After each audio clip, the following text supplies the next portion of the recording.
Dear student, कल अपन ने बात की थी इक्ता प्रथा। इक्ता प्रथा क्या थी, उसका राजस्व वसूल कैसे होता था। आज हम बात कर रहे हैं सल्तनत काल में राज्य व धर्म। धर्म क्या था उसका, जो सल्तनत काल में शासक थे उनका धर्म क्या था, उनकी व्यवस्था प्रशासन में कैसा उनका धर्म का हस्तक्षेप क्या था, उसके बारे में।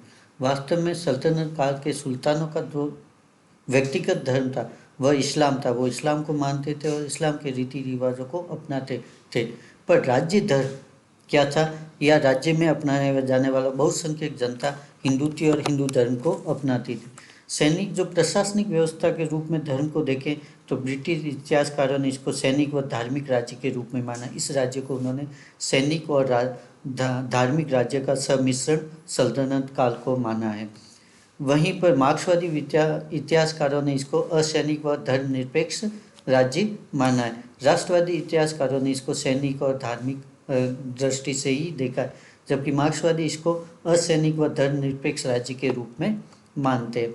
जैसे उदाहरण के रूप में ले अपने इल्तुतमिश, जब उलमा को उसने प्रस्ताव दिया कि हिंदू दारुल इस्लाम जो है, इस दारुल हर्ब को दारुल इस्लाम बना दिया जाए और अगर हिंदू इसको नहीं माने तो उनको मौत के घाट उतार दिया जाए और पूरे हिंदुस्तान में इस्लाम को बढ़ावा दिया जाए या इस्लामीकरण किया जाए। तब जुनेदी ने कहा कि जनाब, हम तो एक समुद्र में बूंद के समान हैं, इसमें हिंदू एकत्र हो जाएंगे और विरोध करेंगे और धर्मनिरपेक्ष हमारा कहीं धर्म जो निरपेक्ष है वही सही रहेगा। तब इल्तुतमिश ने इस बात को माना और उसने जो उसका दारुल हल इस्लाम का जो उद्देश्य था उसको उसने वहीं पर त्याग दिया। इसी प्रकार बलबन ने भी धर्म से अधिक न्याय व्यवस्था और अनुशासन को माना। वहीं अलाउद्दीन खिलजी ने खुद ने धर्मनिरपेक्ष राज्य की कोशिश की। वह खुद लिखता है कि राज्य हित में और तत्कालीन परिस्थितियों के अनुसार मैं आदेश देता हूँ। मैं नहीं जानता कि क़यामत के दिन अल्लाह मेरे साथ कैसा व्यवहार करेगा, लेकिन मैं जो राज्य हित में होता है वही निर्णय करता हूँ। मोहम्मद बिन तुगलक भी देखते हैं तो उलमाओं के प्रभाव से मुक्त रहा। इतना होते हुए भी हम धर्मनिरपेक्षता देखते हैं, पर कहीं कहीं धर्म का प्रभाव या नैतिक अंकुश भी देखने को मिलता है। जिस प्रकार देखें, सैद्धांतिक रूप से सल्तनत का जो प्रमुख अधिकारी था वह खलीफा होता था, क्योंकि खलीफा इस्लाम का प्रमुख अधिकारी होता था। सैद्धांतिक रूप से देखें तो इस्लामीकरण का बढ़ावा था। दूसरी तरफ मस्जिदों का निर्माण करना, वक्फ बोर्ड या वक्फ में ज़मीन देना, मिल्क देना, मस्जिदों का निर्माण करना, कई मंदिरों को ध्वस्त करना, ये सब ऐसे कार्य थे जो इस्लाम को बढ़ावा दे रहे थे या इस्लाम।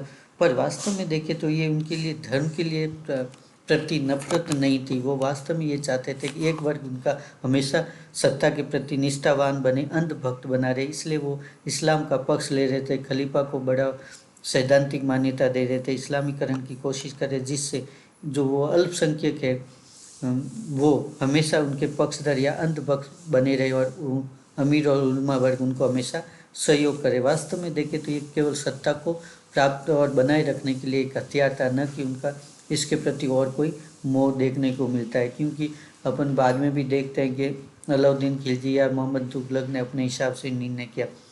इसके संबंध में जो अधिकतर जो परिणाम अपन को दिखाई देते हैं या बर्नी बदायूनी जो लिखते हैं वो एक पक्षी धार्मिक बातें करते हैं, धर्म की बातें करते हैं। खुद बर्नी भी एक जगह शिकायत करता है कि वह लिखता है कि सुल्तान किसानों को खैरात में होन देते हैं और इसके अलावा हिंदुओं के सार्वजनिक व्यक्तिगत जीवन में भी हस्तक्षेप नहीं करते। इस प्रकार वो कहता है कि ये धर्मनिरपेक्ष बनाए रखने की कोशिश है। तो यहाँ पर अपन कह सकते हैं कि ये धर्मनिरपेक्ष राज्य बनाने की ओर अग्रसर था। पूर्ण रूप से धार्मिक नहीं था, लेकिन आंशिक रूप से धार्मिक था। पर वो उसका कारण ये था कि वो अपने अंधभक्त एक ग्रुप हमेशा बनाए रखना चाहते थे। जहांदारी वास्तव में एक शब्द जो आया वो प्रशासनिक व्यवस्था है। जहांगीरी दूसरे राज्यों पर अधिकार करना है, वहाँ भी जहाँ बानी अपने राज्य की रक्षा करना, ये तीनों सवाल कभी कभार पूछे जाते हैं। जहाँ बानी वास्तव में अपने राज्य की रक्षा करना, जहांगीरी दूसरे राज्यों पर अधिकार करना है। Thank you.